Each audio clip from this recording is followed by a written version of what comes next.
Nĩ mweke ũheithĩtie andũ ethĩ kuma Meru Ciĩbarũa wakinĩ wa thoko ĩno ya makutano ĩrĩa ĩrakwo rungu rwa ũnyitanĩri wa bengi ya thĩ na thirikari ya kaunti ya Meru. Tunaweza kupata pesa ambazo tunaweza kupikia watu wetu huko nyumbani, na tunanunua chakula kupitia ile pesa ambayo tunapata kwa hii soko. Sana sana inakuwa ya wanaume, lakini tumesaidika sana. Hata wakati kuna shinda hatujapata shinda, sababu tunapata pesa mzuri kwa mahitaji yetu ya nyumbani, chakula. Thoko ĩno ĩtanyĩtwo kuongerera mĩeke ya wonjoria gĩcigo-inĩ gĩkĩ, kuona ĩhandĩte barabara-inĩ ĩrĩa ĩrahũthĩrwo nĩ athii makiuma kana gũthiĩ kaunti-inĩ cia Isiolo na Laikipia. Ita-accommodate sana sana soko ya vyakula.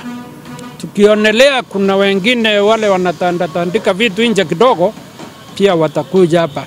Waki wa thoko ĩno ũtanyĩtwo kũrĩka mweri wa Mũgwanja mwaka ũkĩte na kũhe onjoria angĩ aingĩ mweke wa kwendia indo ciao thoko-inĩ ĩno ya ngoroba igĩrĩ. Ngĩribotera Inooro TV, Ngetwo Karo Kĩnyugo Mwaũra.